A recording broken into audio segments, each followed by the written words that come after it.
Good morning. For the record, Kelly Leonard, staff to this committee. House Bill 2036 concerns adult entertainment establishments and makes changes in 3 key areas. First, workplace safety. Second, relations between employers and entertainers. And 3, state agency and local government regulations of establishments. First, beginning with workplace safety. Under current law, the Washington Industrial Safety Act provides some safety standards specific to adult entertainment establishments, including requirements relating to having establishments maintain panic buttons and block lists, and having L&I provide some training for entertainers. House Bill 2036 adds safety requirements under WSHA in a few ways. An establishment must equip entertainers' dressing or locker rooms with a keypad requiring a code to enter, provide appropriate cleaning supplies at all stage and performance areas, and display signage at the entrance directing customers to resources on appropriate etiquette. Establishments must also provide mandatory training to employees on first aid, sexual harassment, and conflict de-escalation. All employees must complete the training within 30 days of hiring, and then at least every 2 years. Establishments must also provide at least 1 dedicated security personnel according to certain requirements based on hours, and L&I may adopt rules requiring additional security persons based on specified factors in the bill. Second, House Bill 2036 establishes certain standards for contracts between establishments and entertainers, particularly with respect to fees. Any fees or charges must be stated in a written contract between the establishment and the entertainer. An establishment must provide 10 days advance written notice to an entertainer when terminating or declining to renew the entertainer's contract with the establishment. And any leasing fee or other fee or amount charged to an entertainer by the establishment must apply equally to all entertainers at the establishment, with some exceptions. An establishment may also charge an entertainer a leasing fee only if the leasing fee does not exceed in any 8-hour period the lesser of $150 or 30% of the total amount collected by the entertainer from customers during that time. And then this amount, the fixed amount, would be adjusted for inflation every 10 years by the Department of Labor and Industries. An establishment may not carry forward an unpaid balance for any fee or charge incurred previously by the entertainer for access to or usage of the premises. So this is commonly referred to as back rent, and may not charge interest or late fees. The establishment is also prohibited from controlling certain aspects of an entertainer's work or performance, including how much the entertainer charges customers above a base charge or what the entertainer wears, for example. Thirdly, as it pertains to local government regulations of establishments, many local jurisdictions currently do have ordinances regulating adult entertainment businesses and entertainers. These ordinances typically require licensing and also address standards of conduct within the premises and establish distance requirements for performers. House Bill 2036 provides that a state agency or local government may not enforce any law, rule, ordinance, or regulation against an entertainer to the extent that such enforcement action is based solely on an entertainer touching his or her own body during an entertainment performance at the establishment, regardless of whether the entertainer receives payment from the establishment or gratuities from patrons for his or her performance. In addition, a state agency or local government may not adopt or enforce laws, rules, or ordinances that restrict proximity or distance between the entertainer and others before or during any performance where the entertainer does not engage in sexual contact with another person. That concludes the briefing for House Bill 2036. Thank you. Representative Schmidt. So, in what you were just saying with the local government, okay, this is working. So is this going to preempt then any city ordinance that doesn't allow dance clubs? It would preempt an ordinance. I'm not aware of any ordinance that actually bans adult entertainment establishments across the board. So whether or not that's currently permitted under the law, I would have to look into that. But if the ordinance itself regulated distance requirements, so distance between an entertainer and other persons, employees, or patrons, there's limitations on how it can be enforced depending on the entertainer's conduct. Okay, thank you. Thank you. Are there any more questions for staff? Thank you. Representative Wallen, it's great to see you. It's great to see you, Madam Chair, members of the committee. Good morning. For the record, my name is Amy Wallen. I represent the 48th Legislative District, which is parts of Kirkland, Bellevue, and the Points community. Oh, and Redmond as well. So this is from Washington.gov. It's our state website, and it says, as a state worker in the state of Washington, you are as a Washington state worker, not a worker for the state. As a worker in the state of Washington, you are entitled to certain protections under state and federal laws. Everyone deserves to be paid fairly, to work in a safe environment, and to be free from discrimination and harassment, and also to have the tools to address grievances. So these are my words. Those who work in legal and licensed businesses in the state of Washington need and deserve to be heard about challenges in their workplace. And that's what this bill is about. It's sort of about the basics of paying workers properly, keeping them safe in their workplace, and ensuring that they have the tools they need to address concerns. And the workers are here. I don't need to speak for them. I am sort of carrying the message on their behalf, but I really encourage you to listen with an open heart to some folks that need and deserve our attention and our respect. So thank you very much for hearing the bill, scheduling it so early, and I'm happy to take any questions. Representative Rude. I'm in reading the bill, just wondering if there are providers of the required training that already exist and provide the training on a voluntary basis to establishments. And I think I'll leave that to the experts who are going to testify. Thank you. Great. Okay. Thank you so much, Representative Wallen. And thank you to the committee, but mostly I love and appreciate you all, but thank you to Kelly Leonard, because she is fabulous. Thank you so much. We appreciate her. Thank you. We are going to reopen the hearing on 2036, and I want to let everyone know our plan here. We have about 30 minutes to hear the bill. I want to get to everybody. So we're going to have to keep really tight on the 90-second testimony. We might have to go down to a minute, but I'm really glad you're all here. I'm looking forward to hearing from you. And with that, we'll get started. Vice Chair Fossey will call up our first panel and our panel on deck. Our first panel will be Madison Zach Wu, Gabriella R., and Melissa Sims. And then our panel on deck will be Candace Bach, Isaac Castama, and Russell Brown. Great. Thanks for being here. Please proceed. Hello, Chair Barry and committee. My name is Madison Zach Wu. I am a dancer and I'm also the campaign manager for Strippers Are Workers, a group of hundreds of dancers in every club across the state advocating for change in our workplaces by spearheading HB 2036. Because so far, club owners and many in our community haven't done it for us. However, we are here today backed by numerous labor, anti-violence, and women's organizations and allies.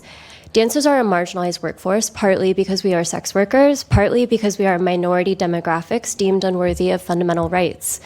Our industry was previously legislated in such a way that causes harm, and we need you to right those wrongs.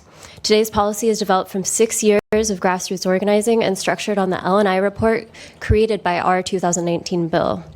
You will hear today Washington's industry is broken. It relies on charging dancers high fees and cutting corners on staffing and security for profit. Since COVID, our conditions have worsened. Clubs are empty of customers but overstaffed with dancers.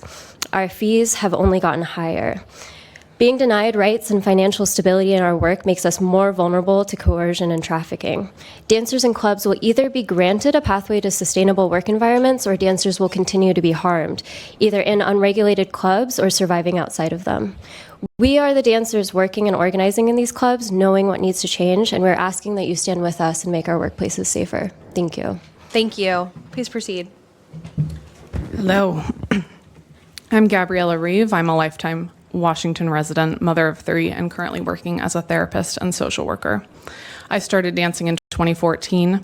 At that time, I was a 21-year-old single mother to a 3-year-old boy with autism who has significant support needs.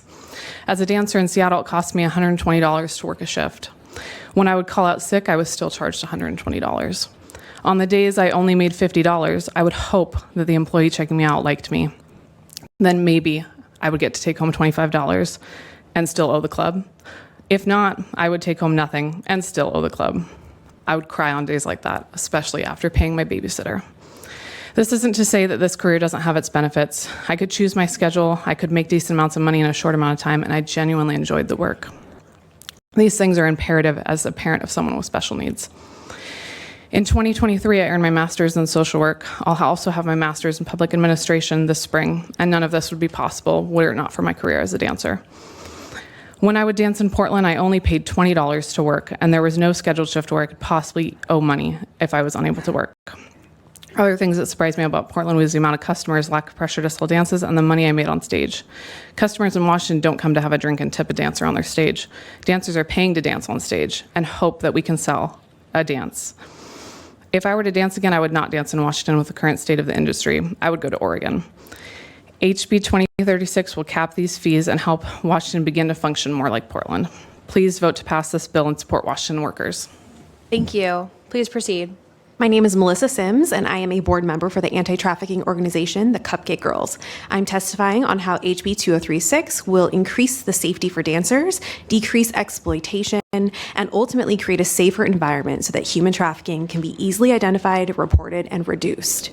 At the anti-trafficking organization, the Cupcake Girls, we help people every day who have been subjected to great harm, exploitation, and trafficking because of the criminalization of sex work and the subsequent power dynamics that keep victims with their traffickers. Creating a safer environment for dancers and adult entertainers in Washington state will reduce the chances of individuals facing coercion, vulnerable and dangerous situations, and eliminate unsafe power dynamics.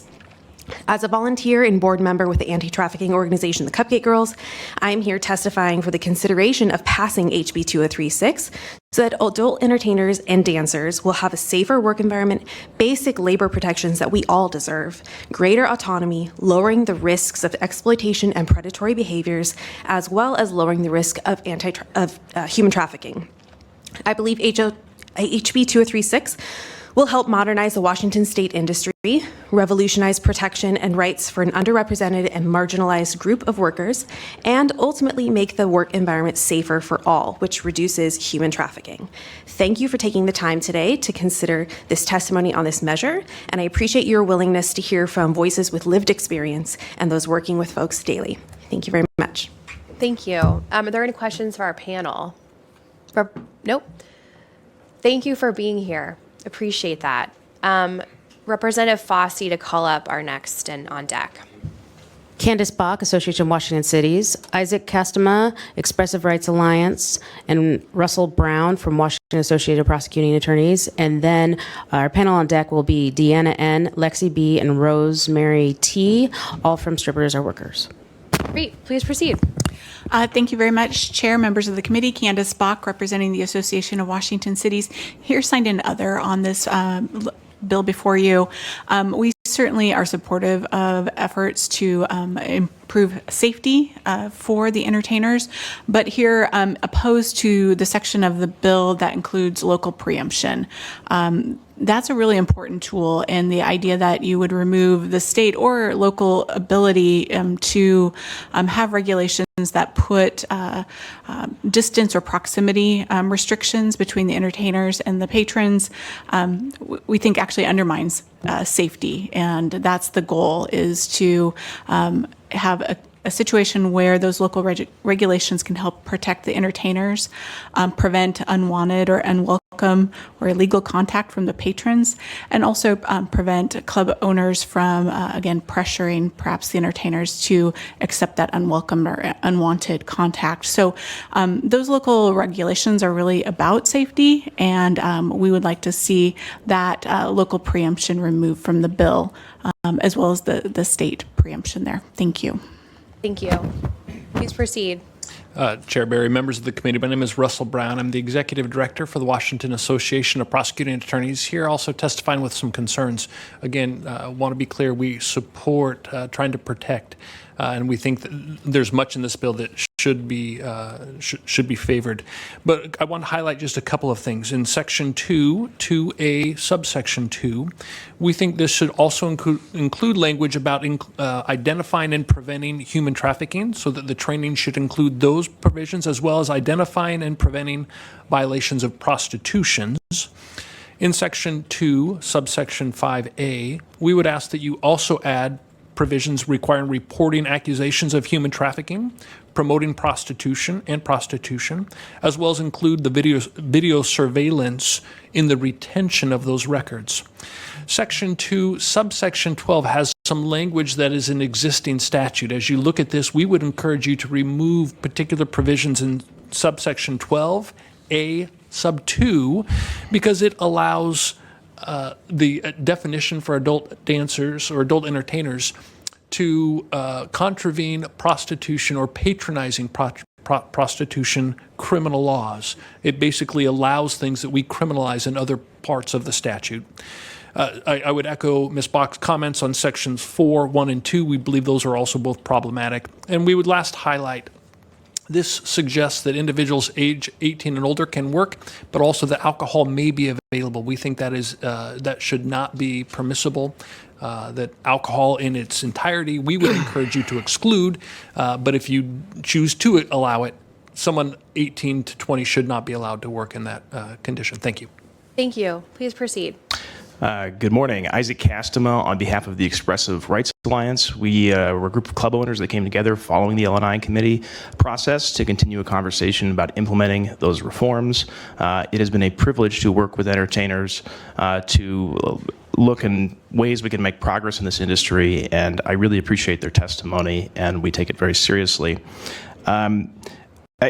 I suppose I want to briefly respond to a couple things that have just been said within my testimony because it underlines some of the challenges for this industry as it tries to modernize and tries to find sustainable business models that do allow the improvement of working conditions and a culture of investment that makes these facilities safe for all involved. It is our priority. It's one of the reasons this piece of legislation has come forward, and why people are so passionate about it is because the history of many regulations that have been put in place have not enabled the types of workplace conditions that we want to see, and I know dancers care deeply about.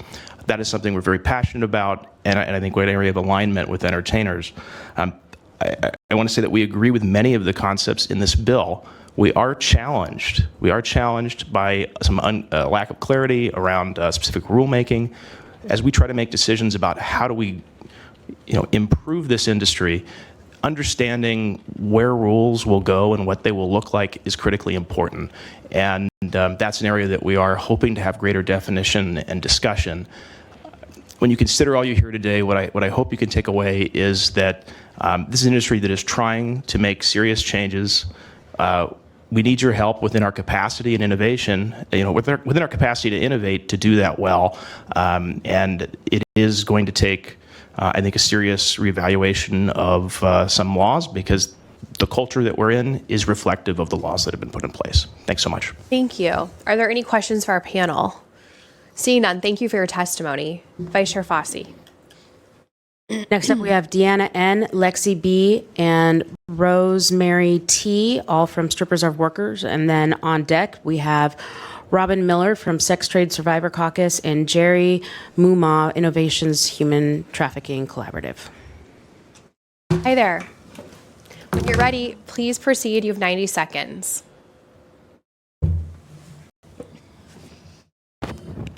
I've been dancing for 6 years and it has been beneficial. I came from being a full-time cook and suffered physical disability due to the job, but couldn't take time off to heal. When I transitioned into dancing, I could take time off based on my body's needs, pay my bills, go back to college, and take care of sick family members. After traveling out of state, I see how the changes we are proposing would be positive. Wisconsin, Texas, and Louisiana all had full staff, competent security, and better work environments. Dancing in Wisconsin, I felt so safe. They had the most security on staff I had ever seen. The security guards would walk the floor and look out for us dancers and enforce the rules. The main difference between Washington clubs and clubs out of state that I noticed are alcohol sales. Clubs in other states are treated and run as an entertainment venue with full security and training that focuses on conflict resolution and how to handle a club full of patrons, including intoxicated ones. Currently, Washington clubs are not handled this way. Since we do not serve alcohol, though we still have patrons coming in intoxicated, we lack security protocols and staffing to deal with any of those issues. Often I have to be my own security. left to handle conflict, sometimes with intoxicated people, on my own. We have already begun making clubs safer with customer blacklists, panic buttons, and now this bill. This bill would create security staff minimums, train staff and dancers on how to deal with conflict, and create agency oversight, bettering our working environments. As a dancer and a new mother, this is one of the few careers where I can afford childcare, spend time with my family, while also going to college. The dancer bill will make the essential changes to the Washington clubs to make the industry safer and more equitable. So thank you, and please support our bill. Thank you. Can you please state your name for the record? Oh, Dina N. Thank you. Please proceed. Madam Chair, thank you. My name is Lexi Bovey, and I am here to ask you to support this strong anti-trafficking bill. I started dancing in 2016 and have navigated and survived exploitation in the adult entertainment industry. In this current climate, there are fewer customers and less economic resources, so Washington State clubs are at a crossroads. Either clubs will get safer or they will become increasingly less safe. Protections in this bill create an environment that minimizes coercion and exploitation thanks to the potential oversight and safety requirements. Protections include eliminating back rent, debt I personally have had to work off at my own club for months, mandating security, which would significantly reduce and could have potentially stopped the multiple assaults myself and others have faced while dancing here in Washington, requiring training for all staff that will educate how to notice and help prevent harm, securing independent contractor protections so we maintain agency over when, how, where, and who we work with. I've worked in Portland and New Orleans, which have top-notch security, nominal house and rental fees, and funding and regulation from alcohol sales. Having experienced safer and lucrative working environments in other states, I know that it is possible here too. Dancers need to know that we are going to walk into a safe and lucrative working environment without fear of exploitation. Without the protections from this bill, clubs will remain unsafe and stigmatized. This low barrier job gave me instant access over my work and my life by lifting me out of debt and gave me flexibility in managing my disabilities. I started organizing with SAW in 2018 because I had hoped for positive legislative change for an industry that has been so life-changing for me, and I am asking you for your help to make it better. Thank you. Thank you. Please proceed when you're ready. My name is Rosemary. I was homeschooled for the majority of my childhood. I did not complete high school or obtain a GED. I'm also autistic. Starting in my late teens, I only worked low-paying jobs such as small wait staff or retail. I found maintaining these jobs for long nearly impossible due to the discrimination and lack of accommodation around my autistic traits. I struggled with securing a livable wage, social norms, and adhering to a schedule. After a difficult and dangerous pregnancy in 2015, I had a son who was also disabled. To care for my son and accommodate my needs, I started dancing. It was a consistent job that allowed me flexibility in when I worked and what customers I chose to engage with. I started stripping in Portland. After about 4 years, I relocated to Seattle. I intended to continue my career in stripping here, but found it miserable and difficult to navigate. Seattle's lack of customers and lack of flexible scheduling was not something I was accustomed to in Portland. For example, in Seattle, I would be fined if I wanted to leave early, and one club didn't allow me to leave to eat during a shift. And here there's also less than half the patronage found in Portland clubs, meaning instead of choosing customers, I feel pressure to engage with anyone who would speak to me. And clubs have expectations on how I interact with customers. The barriers and inflexibility of Seattle clubs leave me without an accessible workplace like I had in Oregon. Please support this bill so I have a safe and sustainable working environment in Washington. Thank you for your testimony. Representative Rude. And I apologize if this has been covered already, but is this an independent contractor situation or okay, thank you. Thank you. Are there any more questions for our panel? Thank you for your testimony. I believe that we have Jerry Muma on Zoom, but not Robin Miller. So Jerry, can you hear us?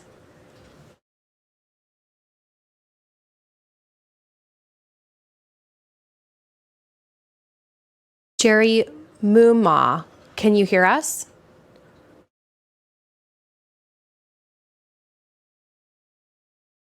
Hi, good morning. My name is Jerry Muma, and I am Robin Miller got kicked off, and she's trying to get back on. I do believe she is back on now. My name is Jerry Muma, and thank you today to Chair Barry and members of the committee. For the record, my name is Jerry Muma, and I'm a former dancer. I'm a Shoshone-Bannock tribal member, and I am also a survivor of human trafficking, and I serve as the executive director of Innovation's Human Trafficking Collaborative, that is a direct client service organization. I am pleased to say that I support all of the safety measures that are in here and the economic measures as far as getting people into debt bondage within the clubs. But safety is paramount, and human trafficking training needs to be included in this. As patrons in clubs, as I know firsthand, often routinely do not respect the body autonomy of the entertainer. And I wanted to vote pro on this because I support all of the safety, but I can't because of Section 4.2 that takes the jurisdiction out of the cities and the state, and it puts it into the hands of the club owners that they have themselves say they are being exploited by. And so if you could take this out, I could support this. And I also agree with the Washington Association of Prosecuting Attorneys, and I am not able to support 2036 at this time. Thank you. Thank you. I see that Robin Miller is now on Zoom. Robin, can you hear us? Yes, thank you so much, Chair Barry and members of the committee. I, like Jerry, am a survivor of the commercial sex trade. I was actually trafficked, groomed, and then taken out of a strip club in Portland, Oregon. I spent 6 years in the commercial sex trade, and where I did dance in clubs in Tacoma. I've spent 10 years providing direct service to survivors and victims of the trade. I absolutely support the people you've heard today, and they're sharing about their experiences and trauma, and the lack of protection in clubs. Unfortunately, I just oppose the sex trade. I believe there's no way to regulate harm, death, physical or sexual assault out of sex trade. I can also tell you that where I heard somebody mention the clubs in Portland and how safe they are. I know we are recognized. I live in Vancouver, Washington, so I serve children who are trafficked in our clubs in Portland. I know people who have died at clubs in Portland. I know that there are countless shootings at our clubs in Portland. The idea of putting alcohol into the clubs to make it safer is not logical or wise decision when we are looking at trying to make things safer. What are the buttons? Panic buttons, right? Like, that's great if you can reach one. Without, the protections that we were talking about, crane operators and cranes, sections of cranes and all of that, we have to have somebody alive in the room with us if we want to have a chance at any kind of safety or protection from harm. Again, because if somebody gets their hands on us, there is no panic button if you can't reach it. Thank you. Thank you. Are there any questions for our panel? Seeing none, thank you for your testimony. Vice Chair Fossey. Our last panel is Amy Marie Merrill from the Cupcake Girls, Casey Champion, and Bree L., both from Strippers Are Workers, and then Emma Ecker remotely from Freedom Network USA. Please come up to the dais. Thank you.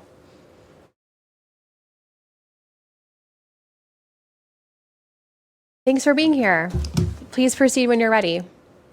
Thank you so much for listening to our testimony. My name is Casey Champion, and I have worked in Seattle area strip clubs for 13 years. I loved my job. In fact, I cannot imagine any other job with the amount of support and flexibility that enabled me to simultaneously raise my young sister, support 2 permanently disabled family members while maintaining full-time status at the University of Washington. I am now a professor of computer science at UW, and I am proud to say today that the person I am is mostly because of the work that I did in these clubs. Now, I had a wonderful experience, and I certainly am not alone, but I have to admit that my experience is not for dancers of color. there are incredible discriminatory practices that exist because we do not have consistently applied regulation. Club policies seem to vary by manager, the dancer's skin color, the day. I've seen club managers give different fees to different dancers. I've seen them tell dancers there's no room on schedules when they give me open schedule that gave me the flexibility to be a student and care for my family, the deny to other dancers. HB 2036 applies a consistent and accountable contract between dancers and club owners so that all dancers are afforded the opportunity that frankly showed my family the American dream. Please make the opportunity that changed my and my family's life available to all dancers by supporting House Bill 2036. Thank you. Please proceed. Thank you. My name is Brila Masters. Today I'm asking the committee to pass this crucial bill for dancers' rights. Years ago, I danced in Portland, and from my first day working in Seattle, I was surprised by the stark difference in energy. The sense of desperation is palpable in Seattle. The anxiety to make rent that night has created a toxic culture. Unlike Portland, Seattle clubs do not have other sources of revenue like food and alcohol, so clubs charge high fees to work. Dancers have to work harder and stick to themselves because the resources are scarce. But in Portland, a few dancers helped me learn the ropes. It has quickly become evident to me that a community in Portland was made possible because dancers have choice in how they work and make their money, whereas in Washington, survival is the only option. For example, having actual customer attendance in Portland allowed us to make income on stage performances, but in Seattle, we can't. Capping rent fees and eliminating the possibility of becoming indebted to clubs will in no doubt create a safer and warmer environment for both dancers and customers. I know this because I've seen it done. I would like to end by stating my first job is being a mother, my second job is being a full-time student in a master's program at Seattle University, and my third job is dancing. Choosing to enter this field again allows me to prioritize my other roles and finally have a chance of upward mobility while facing $125,000 in student loans. It would mean so much to me knowing my state values my daughter and I's safety and security. We have a chance today to support women's rights and redefine the culture of clubs in Washington state. Please pass HB 2036. Thank you. Are there any questions for our panel? Seeing none, thank you for your testimony. And I'm aware there are no more testifiers online. Is there anyone else in the room wishing to testify on this bill? Okay, with that, we will close the hearing on HB 2036. Thank you everyone for being here.